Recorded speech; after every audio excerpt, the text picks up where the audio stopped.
Good morning everyone. स्वागत है आपका हमारे चैनल चैम्पियंस कैंप में। आज हमारा 70 डेज चैलेंज का सेकेंड डे है। हम आगे पॉलिटी के जो हम सीरीज कंटिन्यू कर रहे थे, तो आगे हम आज स्टार्ट करेंगे हम पार्ट 2 और हम पार्ट 3 के भी आज कुछ चैप्टर्स कवर करेंगे। तो चलिए स्टार्ट करते हैं। जो इस चैप्टर्स में क्वेश्चन आ सकते हैं बहुत ही सिंपल होते हैं कि वेस्टमिंस्टर मॉडल किस फॉर्म ऑफ गवर्नमेंट को बोलते हैं, या फिर रिस्पॉन्सिबल गवर्नमेंट किस फॉर्म ऑफ गवर्नमेंट को बोलते हैं, पार्लियामेंट्री फॉर्म और presidential form.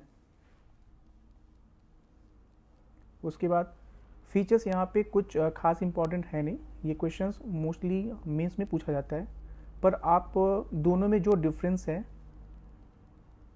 Parliamentary form of government और प्रेसिडेंशियल फॉर्म ऑफ गवर्नमेंट, अगर आप दोनों के फीचर्स अगर आप याद कर लेते हैं तो कभी कभी क्वेश्चंस की जो उनके फीचर्स हैं वो मिक्सअप कर देता है। उसमें 3 ऑप्शंस में वो पार्लियामेंट्री फॉर्म ऑफ गवर्नमेंट के फीचर्स दे देगा और किसी एक में जो है उसमें प्रेसिडेंशियल फॉर्म ऑफ फीचर्स वहाँ पे सिस्टम के फीचर्स ऐड कर देगा। तो आपको उन दोनों के बीच में जो डिफरेंस है वो पता होना चाहिए। तो ये चैप्टर यहीं पे कंप्लीट होता है। नेक्स्ट हमारा स्टार्ट होता है फेडरल सिस्टम। यहाँ से भी क्वेश्चंस खास बनते नहीं हैं, क्योंकि ये मोस्टली यहाँ पे मेंस में यहाँ पे क्वेश्चंस बनते हैं। इसमें भी आपके सेम हो गई, अगर आपने फेडरल और यूनिटी गवर्नमेंट्स के जो फीचर्स हैं आपने उनको पढ़ लिया है, उनके में क्या उनके में डिफरेंसेस हैं, तो आप क्वेश्चंस को ईजिली कर पाओगे।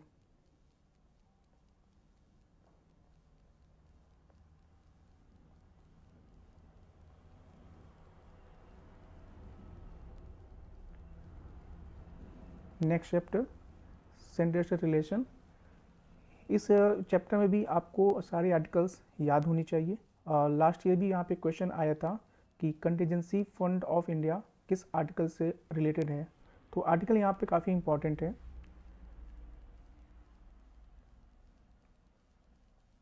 उसके बाद जो क्वेश्चन यहाँ पे पूछे जा सकते हैं वो सिंपल सा पूछता है कि यूनियन लिस्ट में कितने सब्जेक्ट्स हैं, या फिर स्टेट लिस्ट में कितने सब्जेक्ट्स हैं, या फिर कंकरेंट लिस्ट में कितने सब्जेक्ट्स हैं। और ये जो 42nd अमेंडमेंट एक्ट के थ्रू जो भी सब्जेक्ट्स को स्टेट लिस्ट से कंकरेंट लिस्ट में ट्रांसफ़र किया गया था, वो 5 सब्जेक्ट्स काफ़ी इंपॉर्टेंट हो जाता है। तो आप इन 5 सब्जेक्ट्स को ज़रूर याद करके जाना, यहाँ से क्वेश्चंस आ सकता है। उसी तरह से जितने भी अभी लेटेस्ट अमेंडमेंट हुए हैं, चाहे वो 101 हो या फिर 102 अमेंडमेंट हुआ हो या फिर 103 जो अभी अमेंडमेंट हुआ है, तो ये जो भी लेटेस्ट अमेंडमेंट हुआ है आप उनको एक बार देख के जाना।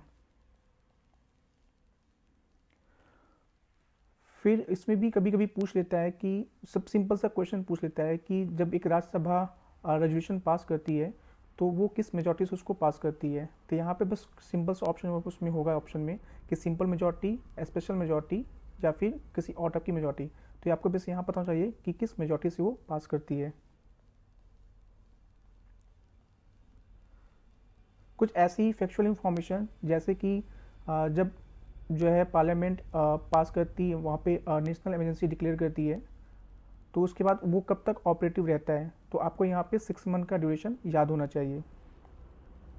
इसी तरह से जब 2 या 2 से स्टेट रेजोल्यूशन पास करती हैं तो उस समय जो है क्या उस स्टेट के पास कोई पावर होती है कि जो है वो जो भी रेजोल्यूशन था उसको अमेंड कर सकती हैं या रिपील कर सकती हैं। तो ऐसे क्वेश्चन वहाँ पे सिंपल से आ सकते हैं।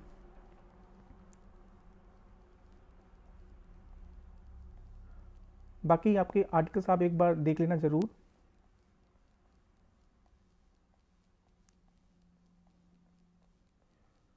इस चैप्टर में जो जहाँ से क्वेश्चन आने की प्रोबेबिलिटी सबसे ज़्यादा है वो मोस्टली यहाँ पे होते हैं कि जो कमिटीज़ यहाँ पे अपॉइंट की गई हैं सेंट्रल स्टेट रिलेशन के लिए।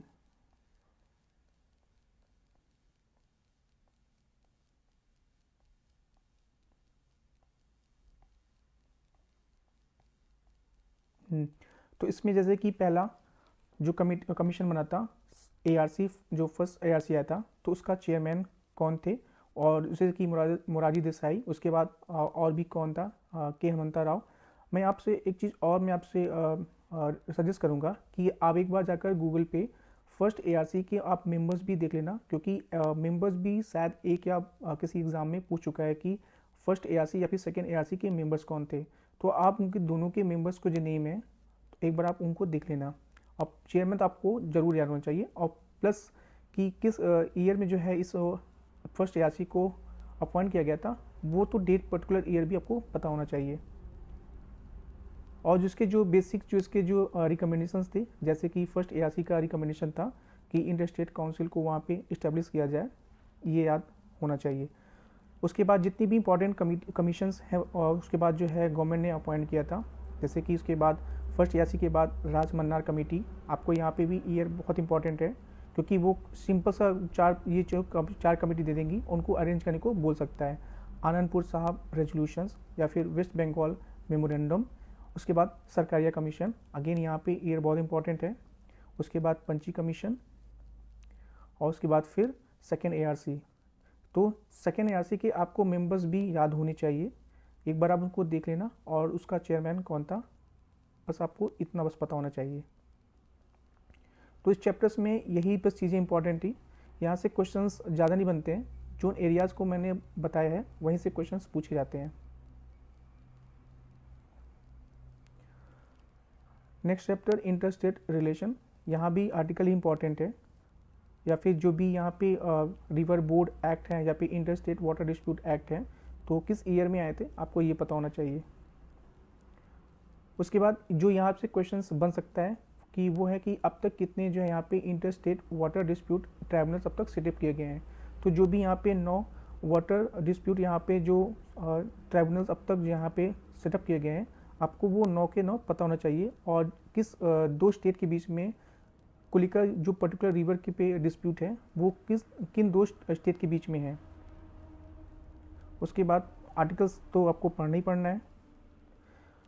उसके बाद इंटर स्टेट काउंसिल के आपको मेंबर्स पता होना चाहिए कि उसमें जो है उसका चेयरमैन कौन है और बाकी कौन कौन से इसमें मेंबर्स होते हैं।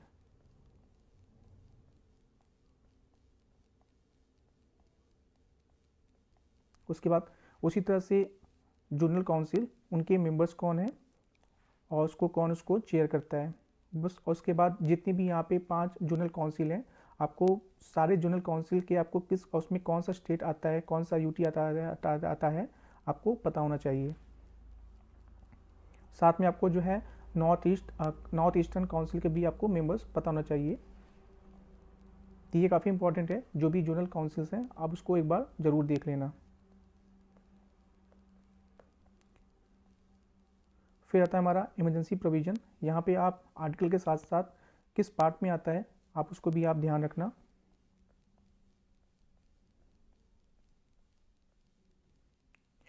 यहाँ पे क्वेश्चंस बहुत ही सिंपल पूछे जाते हैं कि एक्सटर्नल इमरजेंसी क्या होता है और इंटरनल इमरजेंसी क्या होता है, सिंपल सा क्वेश्चन ये आ सकता है। या फिर जो है कि जो ये 44 अमेंडमेंट एक्ट के से हमने क्या चेंज किया था, कि उसके बाद जो है आर्म रेबेलियन से जो है इंटरनल डिस्टर्बेंस को हमने चेंज किया था। तो ये चीज़ें हैं जो अमेंडमेंट के थ्रू लाई गई हैं, ये भी आपको पता होना चाहिए।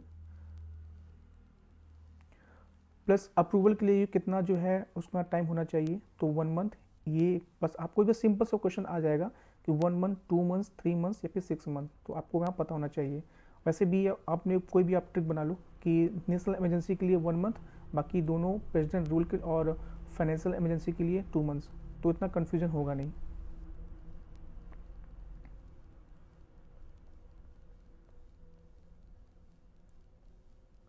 बाकी इसमें और भी ज़्यादा कुछ खास इंपॉर्टेंट है नहीं, बस ये चीज़ें हैं जैसे कि जब भी नेशनल इमरजेंसी आती है तो उस समय जो है लोकसभा या फिर स्टेट लेजिस्लेचर का जो उसका एक टेन्योर है वो कितना एक्सटेंड होता है, तो बस वहाँ पे आपको 1 साल का जो भी उसका टेन्योर है वो एट अ टाइम वो एक्सपेंड किया जा सकता है for any length of time, तो बस आपको इतना पता होना चाहिए।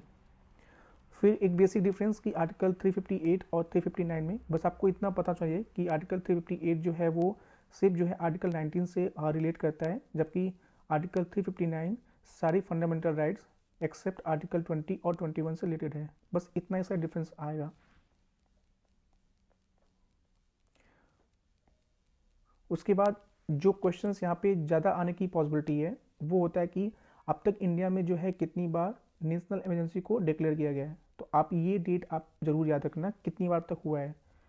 इसी तरह से जो है जब आएगा कंसेप्ट यहाँ पे प्रेसिडेंट रूल का, तो उसमें ये पूछा जाता है कि अब तक जो है मैक्सिमम टाइम किस स्टेट में प्रेसिडेंट रूल को इम्पोज किया गया है। तो ये ज़्यादा इंपॉर्टेंट होता है आर्टिकल के साथ साथ।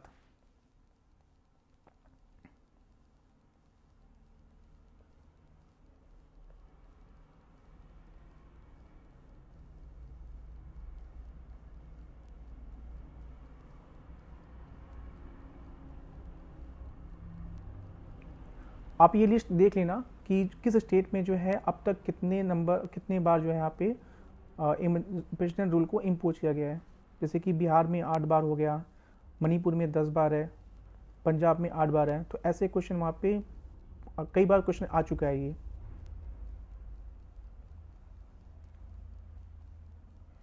तो हमारा पार्ट 2 कंप्लीट होता है। पार्ट 2 में इतना कुछ खास इंपॉर्टेंट है नहीं। जो एरियाज आपको बताया मैंने, चाहे वो प्रेसिडेंट रूल हो या फिर नेशनल इमरजेंसी हो, और उसके पहले जितनी भी वहाँ पे कमिटीज़ थी सेंट्रल स्टेट रिलेशन को लेके, तो वो आप वो सब उसको अच्छे से कर लेना। बढ़ते हैं पार्ट 3 की तरफ। इसमें आता है पहला प्रेसिडेंट। यहाँ पे आर्टिकल्स तो इम्पॉर्टेंट है ही, उसके साथ साथ यहाँ पे जो क्वेश्चन आ सकता है वो है कि जो प्रेसिडेंट के इलेक्शन के लिए जो एक इलेक्टोरल कॉलेज बनती है, उसमें कौन कौन से मेंबर्स होते हैं, उसमें कौन कौन से लोग जो है एलिजिबल होते हैं प्रेसिडेंट को वोट करने के लिए। फिर सिंपल सा क्वेश्चन आ जाता है कि जो भी डिस्प्यूट होंगे इलेक्शन को लेके, उसके जो है उस डिस्प्यूट को कौन सॉल्व करेगा, तो कौन डिसाइड करेगा। तो वहाँ पे सिंपल सा ये भी क्वेश्चन पूछ सकता है। उसमें ऑप्शन दे देगा सुप्रीम कोर्ट या फिर पार्लियामेंट या फिर हाई कोर्ट।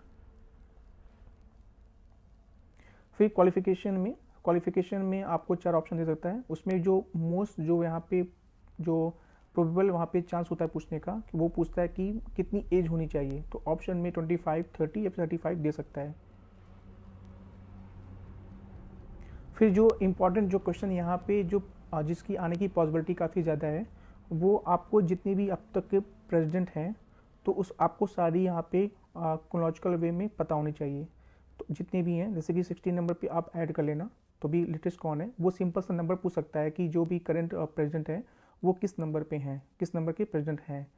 और दूसरी चीज़ यहाँ पे आपको जो काफ़ी चीज़ें आपको यहाँ पर थोड़ा डिटेल में माइन्यूट पे जाकर देखनी पड़ेंगी, वो कि ये क्वेश्चन आ भी चुका है कि ऐसे कौन से प्रेसिडेंट रह चुके हैं जिन्होंने अपना 5 साल का टर्म पूरा नहीं किया है। तो आप यहाँ पे उसको आइडेंटिफाई कर लेना। आप भी इसी तरह से हाईलाइट कर लेना, डॉक्टर जाकिर हुसैन या फिर फ़खरुद्दीन अली अहमद। ये हो गया। एक क्वेश्चन ये भी आ चुका है कि ऐसे कौन से प्रेसिडेंट थे जिनको जो है अनअपोज वो इलेक्ट हुए थे। तो ऐसे चीज़ों को आप जरूर मार्क कर लेना। ये सिर्फ प्रेसिडेंट की लिस्ट में नहीं, जो आपको जितनी भी लिस्ट आएंगी, चाहे वो प्रेसिडेंट, वाइस प्रेसिडेंट या फिर प्राइम मिनिस्टर, इसी तरह से आपको जितनी भी वहाँ पे कॉन्स्टिट्यूशनल जितने बॉडीज़ हैं, चाहे वो कैग हों, चाहे वो सुप्रीम कोर्ट के जजेस हों, स्पीकर्स के भी केस में, खासकर वहाँ पे जहाँ पे कोई लेडीज़ जब वो बनती हैं, तो आपको वहाँ पे काउंट करना है कि अब तक जो है कितने फीमेल वहाँ पे कैंडिडेट्स ने इस पर्टिकुलर पोजीशन को ऑक्यूपाई किया है। फिर सैलरी केस में आप भी वहाँ पे लेना कि हाँ, वो सिंपल सा पूछ सकता है कि अभी प्रेसिडेंट की सैलरी कितनी है, या फिर जो है प्राइम मिनिस्टर की सैलरी कितनी है। टर्म सिंपल से पूछ सकते हैं कि कितना टर्म होता है, कितने साल का। इम्पीचमेंट के लिए इम्पीचमेंट तो प्रोसेस नहीं पूछेंगे, बट वो पूछ सकते हैं कि उसमें जो है उसको जो है जो भी इम्पीचमेंट के लिए जो है, तो उसको कितने मेंबर्स का उसको साइन करना पड़ता है उसको पास करने के लिए, या फिर जो है प्रेसिडेंट को कितने दिन की नोटिस देनी पड़ती है। तो सिंपल से यहाँ पे वो पूछ सकता है कि 14 डेज का वहाँ पे नोटिस रिक्वायरमेंट होता है, और किस मेजॉरिटी से उसको पास किया जाता है।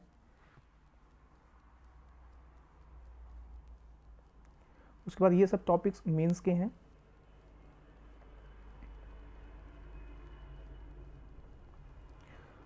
वीटो पावर में सिंपल सा वो 4 वीटो को दे देगा, और ये 4 ऑप्शन में उसको अरेंज करने को दे सकता है। इनके बीच में जो है वो एब्सोल्यूट वीटो की जगह पे क्वालिफाइड वीटो का जो फीचर्स होगा वो रख देगा। तो आपको यहाँ पे उसको मैच द फॉलोइंग या फिर करेक्ट ऑप्शन को चूज करने के लिए दे सकता है। आपको बस उसका बेसिक इतना पता होना चाहिए कि इसका डिफिनेशन, उसका मतलब क्या है। डिटेल में आपको नहीं पता है तो इतना आपको यहाँ पे अफेक्ट नहीं करेगा। फिर सिंपल सा किसकी जो प्रेसिडेंट हैं वो अपने वीटो पावर को कैसे एंजॉय करते हैं, तो आपको जो है बस यहाँ से आपको आप ये बस इतना ही पढ़ लेते हैं तो आपको आइडिया हो जाएगा कि उनका जो है वीटो पावर वो with regard to ordinary bill कैसा होता है, with regard to money bill कैसा होता है, या फिर जो है कॉन्स्टिट्यूशनल अमेंडमेंट के बिल पे कैसा होता है।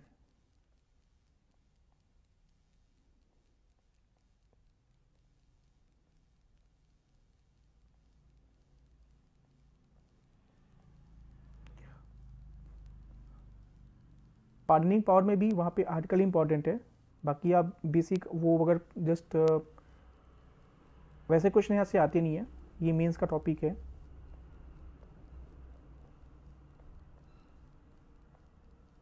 वाइस प्रेसिडेंट में भी कुछ खास इंपॉर्टेंट है नहीं। एक आपको जो है पढ़ना है इलेक्टोरल कॉलेज, उसमें कौन कौन से मेंबर्स आते हैं।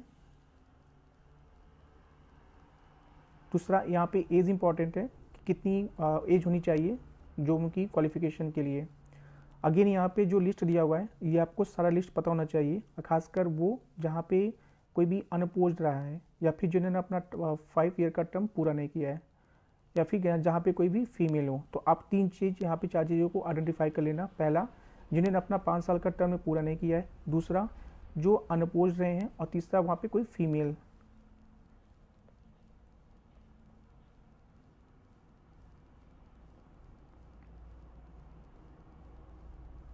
तो इस चैप्टर्स में भी कुछ खास इंपॉर्टेंट था नहीं। प्राइम मिनिस्टर, यहाँ पे भी आर्टिकल्स आप पढ़ लोगे तो यहाँ पे आप क्वेश्चंस को इजीली कर सकते हो।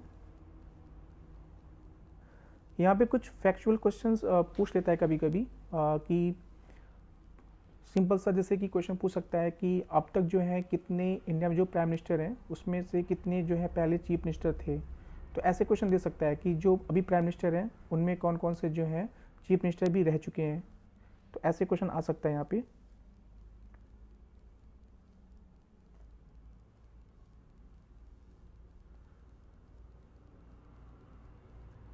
इस चैप्टर में भी आर्टिकल्स को छोड़ के बाकी कुछ खास इंपॉर्टेंट है नहीं। हाँ, ये चीज़ वहाँ पे पूछ सकता है कि कुछ वहाँ पे स्टेटमेंट दे सकता है कि एक पर्टिकुलर वहाँ पे स्टेटमेंट दे देगा और बोलेगा कि इसको इस स्टेटमेंट को किसने बोला था। तो आप जितनी की यहाँ पे मैंने हाईलाइट कर रखा है, आप इनके स्टेटमेंट को पढ़ लेना और इसको आप एक जगह पे लिख लो, क्योंकि ये काफ़ी कन्फ्यूजिंग होते हैं और हम भूल जाते हैं। तो अब इसको बार बार उसको देख लेना आप, तो आपको याद हो जाएगा।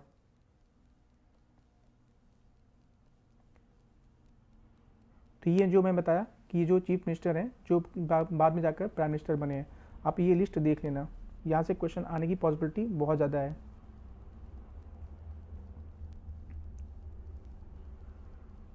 इस चैप्टर में भी कुछ खास इंपॉर्टेंट है नहीं, आपको आर्टिकल्स पढ़ लेना है। साथ में जैसे कुछ जो अमेंडमेंट हुई थी कि जैसे कि जो काउंसिल ऑफ मिनिस्टर की जो सी और उसका जो स्ट्रेंथ था वो 15% फिक्स कर दिया गया था, तो वो किस अमेंडमेंट के थ्रू किया गया था। तो आपको यहाँ पे 91st अमेंडमेंट एक्ट पता होना चाहिए।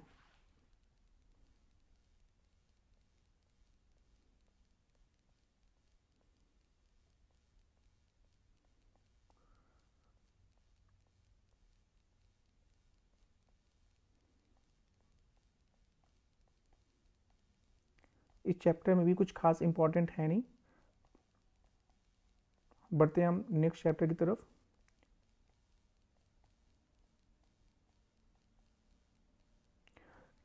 Cabinet committees.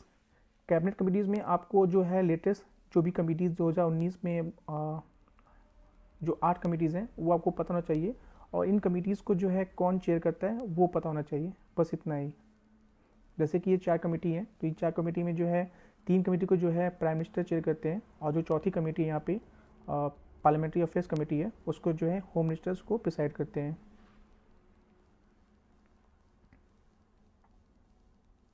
बस आज का जो टारगेट है बस इतना ही है, काफ़ी छोटा सा है। अगर आप पढ़ोगे तो, क्योंकि यहाँ पे मैक्सिमम क्वेश्चन जो है मीन्स के बनते हैं, प्री में यहाँ पे कुछ ऐसे खास क्वेश्चन बनते नहीं है। जहाँ से भी जो एरियाज मैंने बताए हैं क्वेश्चंस वहीं से मैक्सिमम टाइम वहीं से आते हैं, तो आपको वहाँ पे थोड़ा सा ध्यान देना है। बाकी साथ में आप जो भी आपको टारगेट दे रहा हूँ उसके साथ साथ आप जो है डेली 30 मिनट्स या फिर 45 मिनट्स आप जो है करंट अफेयर्स पे दे सकते हो। आप डेली अगर ज़्यादा नहीं तो कम से कम 30 क्वेश्चन जो है आप करंट अफेयर्स के देख सकते हो। साथ में आप जो है यूपी का जीके का कुछ पोर्शन आप वहाँ पे उसको कवर कर सकते हो। जैसे कि मैंने ज्योग्राफी का मैं डेली वहाँ पे एक आपको वहाँ पे मैं पीडीएफ प्रोवाइड करता हूँ, तो आप जो है उसको मैक्सिमम आपको जो है वहाँ पे 15 से 20 मिनट लगेंगे, तो आप वो कवर कर सकते हो। साथ में जो है आप करंट अफेयर्स के 25 to 30 क्वेश्चन आप डेली कर सकते हो। साथ में आप जो है आपके जो ये सीरीज चल रही है तो आपको काफ़ी हेल्प मिलेगा, आपको आपका जो है टाइमली सब कुछ खत्म भी हो जाएगा। Thank you very much.